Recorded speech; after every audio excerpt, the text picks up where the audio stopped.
Sou babaca por não perdoar meu marido, por um erro e não confiar nele com nossa filha? Eu, 24 anos, mulher, dei à luz minha filha há 6 meses, e deveria ter sido o momento mais feliz da minha vida. Quando minha filha nasceu, sua pele era muito escura e parecia que ela poderia ter 2 pais biológicos de ascendência africana. Meu marido, de 26 anos, homem, nome falso, ficou furioso e me acusou de traição, saindo imediatamente. Ele contou para todos os lados da família o que aconteceu, fez postagens nas redes sociais e quis o divórcio. Sua família e muitos dos nossos amigos ligaram para dizer o quanto estavam chateados comigo e me chamaram de nomes horríveis. Minha mãe estava ao meu lado o tempo todo e eu continuava a afirmar minha inocência. Jim se recusou a me buscar no hospital, jogou minhas coisas no gramado e trocou as fechaduras, então tive que ficar com meus pais. Quando minha irmã ligou para pedir as coisas do bebê, Jim me mandou mensagens com fotos do quarto do bebê vazio e disse que havia se livrado de tudo.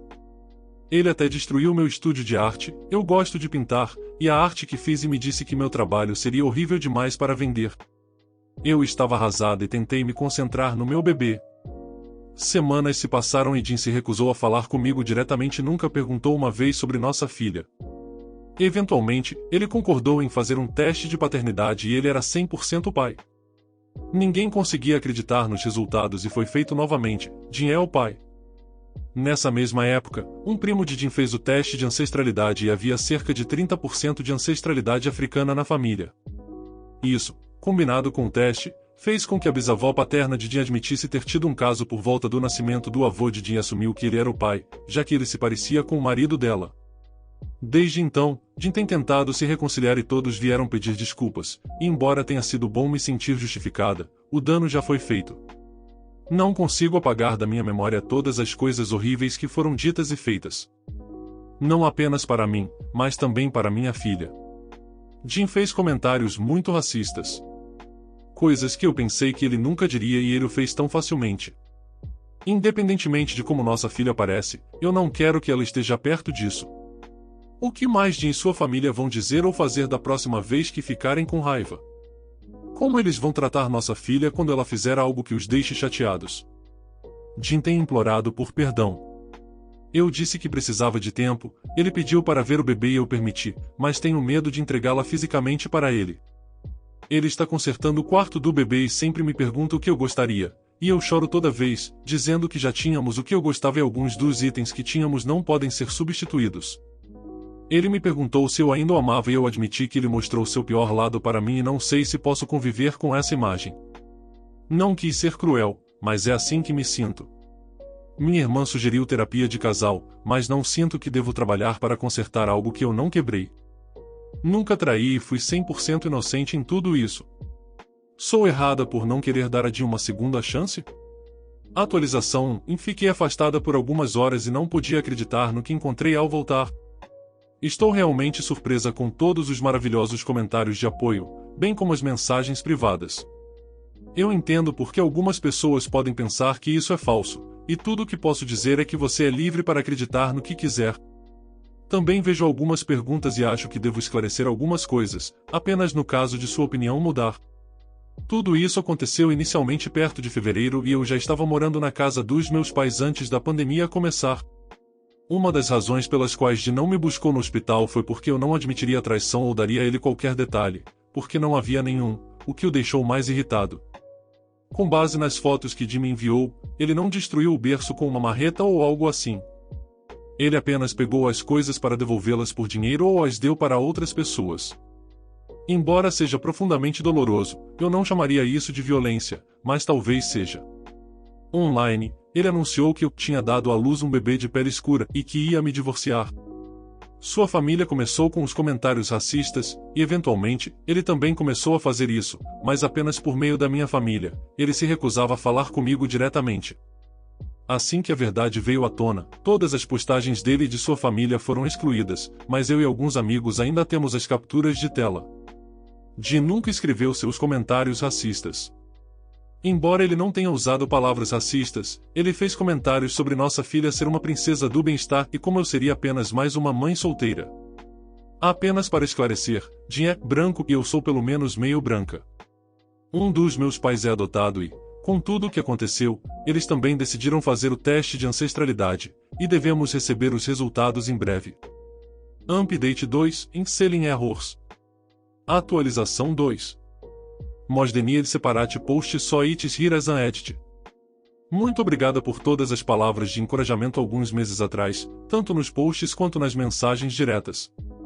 Muitas coisas aconteceram desde o meu post inicial e eu precisava de tempo para processar tudo e estar em um lugar onde pudesse escrever sobre isso nas redes sociais. Então aqui vai. Primeiro, meu pai, que foi adotado, fez o teste de ancestralidade e descobriu que não foi o único com ancestralidade africana. Meu pai tinha pelo menos 45%, o que significa que eu tenho pelo menos 20%. Estou legalmente separada do meu marido, com custódia primária, e estou morando com meus pais até novo aviso. Ele ainda continua pedindo desculpas e quer que eu volte para casa. Ele até ofereceu para sair para que eu pudesse ficar com nossa filha, mas eu não quero e realmente gosto de ter o apoio dos meus pais. Meu pai é aposentado, então ele cuida muito do bebê enquanto minha mãe e eu trabalhamos remotamente. Eu vou à casa de vez em quando para que Jim possa ver sua filha e para terapia de casal por telecomunicação. Em uma das sessões, Jim confessou algo muito doloroso e alguns de vocês adivinharam corretamente, ele traiu. Foi enquanto estávamos namorando, antes de ele pedir em casamento, e o tratamento dele comigo foi uma projeção. Foi com uma ex-namorada que o havia traído, e ele ficou com ela para aumentar seu ego. Ele começou a se sentir culpado, mas estava com muito medo de que eu fosse embora para confessar. Jim também admitiu que estava com medo quando engravidei. Nosso bebê não foi planejado, estava muito ansioso para ser pai, mas apenas fingiu estar animado porque não queria parecer um idiota. Meu marido estava tão disposto a acreditar que nossa filha não era dele porque ele achava que tinha uma saída. Agora que ele sabe que nossa filha é dele e passou tempo com ela, Jim se arrepende de tudo e só quer sua família de volta e está disposto a passar o resto da vida se redimindo. Tudo isso foi profundamente doloroso e eu chorei sobre isso mais de uma vez. Jim mentiu para mim e minha capacidade de confiar nele não melhorou em nada. Quando chegaram as festas de fim de ano, os pais de Jim perguntaram sobre ver sua neta e eu não quis. Eles me disseram que era egoísmo da minha parte mantê-la afastada e eu lembrei a eles do passado deles. Disseram que já tinham pedido desculpas e tentaram minimizar a situação. Disseram que eu não posso ficar com raiva para sempre e que preciso aprender a perdoá-los. Estou tão envergonhada por ter amado e me casado com essa família e me pergunto por que não percebi isso antes. Decidi procurar um advogado e vou pedir o divórcio após o primeiro aniversário da minha filha. Eu seria o idiota se processar minha cunhada por roubar meu livro e lucrar muito com isso? Eu, 24 anos, mulher, escrevo como hobby e gosto de compartilhar minhas histórias curtas com meu pequeno grupo de seguidores. Eu desejo publicar um dia, mas quero torná-lo perfeito primeiro, já que ainda não foi editado. O livro inacabado do qual estamos falando veio de uma ideia que comecei a desenvolver quando estava no ensino médio. Eu o terminei no ano passado, mas, por causa do vírus, fui forçada a deixar esse projeto de lado para garantir um emprego estável no meu trabalho diário. Meu irmão e minha cunhada vieram me visitar para apresentar a filha bebê deles há cerca de 6 meses. Minha cunhada simplesmente me colocou o bebê nos braços, mesmo eu não tendo conhecimento mínimo sobre como segurar um bebê. A bebê estava agitada e meu irmão ajudou a acalmá-la, enquanto minha cunhada disse que queria usar o banheiro para extrair leite materno. Eles foram embora depois e eu não pensei muito sobre isso até recentemente, quando me disseram que minha cunhada tinha publicado um livro, e já fazia um tempo desde que ela tinha publicado. A autopublicação não é tão demorada quanto a publicação tradicional. Não duvido da inteligência da minha cunhada, pois ela é uma mulher inteligente, mas sempre ouvi dizer que ela não gosta de livros porque eles são entediantes e arrastados. Eu queria mostrar meu apoio e levei uma cópia apenas para perceber que é muito semelhante ao meu. Comparei com minha cópia do trabalho não publicado, é óbvio que foi editado e revisado para fluidez e clareza. Fiquei com raiva e admito que exagerei confrontando-a pelo telefone. Ela disse que meus gritos estavam a deixando chateada e desligou na minha cara. Foi uma batalha de ida e volta com números de telefone para chegar à verdade. Neste ponto, meus pais e os pais dela estão envolvidos. Então, a verdade veio à tona, provavelmente devido ao estresse por terem sido pegos, já que tenho minha cópia e anotações detalhadas do meu progresso na construção do mundo e na criação de personagens para o segundo livro. Ela disse que meu irmão e ela precisavam do dinheiro porque tem uma criança e o lockdown ameaça o trabalho deles. Ela disse que me daria 75% dos royalties contínuos a pagamentos que um autor de uma obra com direitos autorais, para resolver isso. Eu disse não e disse a ela para me dar o pseudônimo sob o qual ela publicou o livro e pegar o valor que ela pagou pela edição, revisão do livro e pelos anúncios de marketing. Ela disse que estou tirando o dinheiro da faculdade da filha dela, que ela acabou de perder o emprego e que o pagamento do seguro-desemprego ainda não chegou. Meu irmão é o único provedor. Ameacei processar, e todos estão furiosos comigo. Acredito que vou seguir com o processo judicial. Atualização. Obrigado a todos por me darem conselhos sobre como proceder nessa bagunça. Depois de conversar com meu amigo pré-direito, decidi seguir o caminho legal. Reiterei meu compromisso com a cunhada e meu irmão, mas ele está totalmente ao lado dela. Meus pais me avisaram que eu seria deserdada e que seria como se eu estivesse morta para eles se eu estivesse disposta a me rebaixar tanto. Contratei um advogado e forneci todos os detalhes do meu lado. Meu advogado disse que precisa do meu manuscrito não editado para o livro e do livro publicado da minha cunhada, juntamente com a cópia que ela enviou para ser revisada e editada. Como o livro publicado teve partes alteradas, meu advogado precisa da versão não editada que minha cunhada ainda deve ter na transação que ela fez com o editor e revisor contratado. Arriscamos pedir à minha cunhada pela cópia não editada que ela enviou para seu editor e revisor, apesar da chance de ela fingir, não me lembro dos nomes deles, não tenho mais contato com eles, não quero fazer isso, etc. Eu disse à minha cunhada que seguiríamos a rota de ter que usar a notarização de terceiros para garantir que não haja trapaça de nenhuma das partes, a ter uma pessoa olhando meu manuscrito não editado e o que ela enviou para seu editor e revisor contratado. Depois que contei isso a ela, ela deve ter percebido que eu não estava blefando. Minha cunhada e meu irmão aceitaram o compromisso, eu uso o pseudônimo, os direitos autorais, com evidências de cópias vendidas. Estipulei que minha cunhada deve publicar uma mensagem para seus seguidores em seu blog dizendo que ela roubou de mim e que nenhuma palavra no livro é dela. Agradeço aos usuários do Reddit por sugerirem isso. Ela está claramente irritada e enojada comigo por fazer isso com minha própria família. Ameacei-a com mais procedimentos legais se ela não fizer isso. Não houve processo judicial, mas fico feliz por ter uma opção profissional caso necessário. Conforme as palavras voltavam aos meus pais sobre o que fiz e como me atrevi a conseguir um advogado para punir minha cunhada, porque os seguidores de seu blog certamente perderão a confiança nela e futuras receitas. Eu disse a eles e a meus pais que, se eles têm algo a dizer, usem meu e-mail comercial. Estou encerrando o contato com eles. Eles trataram uma pessoa de fora, a minha cunhada, um mês de namoro com meu irmão, melhor do que jamais fizeram comigo. Eu não preciso dessa negatividade me puxando para baixo. Estou mais feliz, mais livre com minhas opiniões, e não preciso sentir a necessidade de competir com tudo o que minha cunhada faz apenas para que meus pais me amem um pouco mais do que uma filha apenas no nome. Tenho meus amigos, eles sempre foram mais uma unidade familiar para mim do que meus parentes biológicos. Eu sabia que ia perder algo com tudo isso, mas não esperava que ficaria bem com a decepção e a dor. Obrigado a todos. E não vou contar a ninguém o nome do livro, porque vim aqui apenas para obter um julgamento moral e atualizar todos sobre o que aconteceu. Por favor, não pensem que estou usando isso para obter fama. O livro não será promovido no Reddit, e nem antes, nem agora, e nem no futuro. Estudantes intitulados achavam que estavam me enganando. Eles estavam enganados. Então, há alguns anos eu estava lecionando em uma faculdade religiosa urbana particular. Como eu só tinha meu mestrado, eu estava grato pela oportunidade de ensinar e ganhar experiência antes de seguir para meu doutorado. A escola geralmente me designava para ministrar cursos noturnos acelerados, direcionados a estudantes não tradicionais, leia-se, em adultos que voltavam a estudar após muitos anos. Eu amava meus alunos e me divertia muito ensinando para eles. Tive alguns problemas com alguns deles aqui e ali, mas, em geral, minhas experiências foram realmente positivas. Mas havia esse casal. Vamos chamá-los de Hannah e Leury. Naquele semestre, pediram-me para cobrir um curso mais tradicional de última hora. Ao invés de ser acelerado, ele acontecia 3 vezes por semana, durante 1 hora, durante todo o semestre. Além disso, a turma era bem pequena, apenas cerca de 4 alunos. O que seria tranquilo, turmas pequenas podem ser ótimas, e um salário é um salário, se não fosse por Hannah e Leury. Você vê, esse casal tinha problemas de frequência, para dizer o mínimo. Eles apareciam em uma ou duas aulas e depois desapareciam por uma semana ou mais sem dar notícias.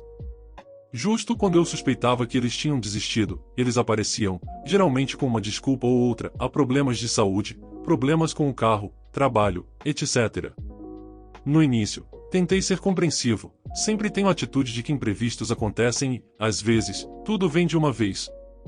Mas em determinado momento, comecei a ficar um pouco desconfiado de que eles estavam me enrolando com histórias. Ok, na verdade, fiquei desconfiado imediatamente, mas geralmente tenho a tendência de deixar as coisas passarem até certo ponto.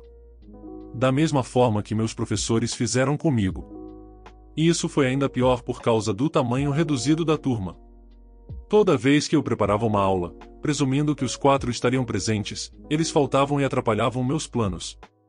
Mas quando eu aceitava que eles não estariam lá e preparava atividades para 2 alunos, eles apareciam. Tudo isso seria frustrante, mas aceitável, se não fosse por 2 coisas. 1. Sempre que eles apareciam, esses 2 tinham uma atitude e esperavam que todos se adaptassem à presença deles e se curvassem à vontade deles. E 2. É claro que eles não faziam nenhum trabalho. E esses 2 fatores chegaram a um ponto crítico quando Hannah, a que era mais extrovertida e confiante dos 2, quase exigia prorrogações, a capacidade de entregar trabalhos atrasados, etc. Eu dava a eles, apenas para que tanto ela quanto Laurie deixassem o trabalho de lado novamente. Gosto de ser bastante flexível com meus alunos, dentro do razoável, mas rapidamente ficou claro que Hannah achava que estava me manipulando e poderia conseguir o que quisesse. E isso não poderia continuar. Tenho um certo orgulho e odeio ser visto como alguém facilmente influenciável. Agora, eu poderia tê-los confrontado imediatamente e simplesmente dizer, sem mais trabalhos atrasados. Mas eu tinha certeza de que Hannah simplesmente faria um escândalo e iria à administração. Eu sabia que a administração me apoiaria, mas era uma confusão que eu realmente não queria. Na época, eu estava fazendo meu 2º mestrado e trabalhando em outros 2 empregos. Estava extremamente ocupado e nem planejava lecionar naquele semestre. Aceitei apenas porque eles precisavam de mim. Além disso, sou uma pessoa tranquila, mas tenho meus limites. Eu estava irritado nesse ponto, mas também tenho um senso de humor meio perverso, pelo menos para mim. Hannah quer pensar que ela me tem nas mãos? Ok, vou deixá-la acreditar nisso. Eu ia dar a ela corda suficiente para ela se enforcar. Então, nas últimas semanas, toda vez que ela pedia uma prorrogação, eu sorria e dizia claro. E depois ria quando nada chegava. Todas as vezes, eu escrevia e-mails para ela e Laurie, lembrando-os da nova data. A ter as coisas por escrito é importante, pessoal. E então chegamos à prova final. Não tinha visto os 2 há algumas sessões e fiquei surpreso ao vê-los chegando para fazer a prova. Eles foram reprovados, é claro, mas o que você pode fazer? Hannah se aproxima de mim na frente da turma e pede outra prorrogação. Eu coloquei minha melhor voz de professor e disse que estava decepcionado. Mas tudo bem, imprevistos acontecem. No entanto, eu ia lançar as notas no próximo fim de semana, então o prazo final para entregar qualquer trabalho atrasado seria sexta-feira às 23h59.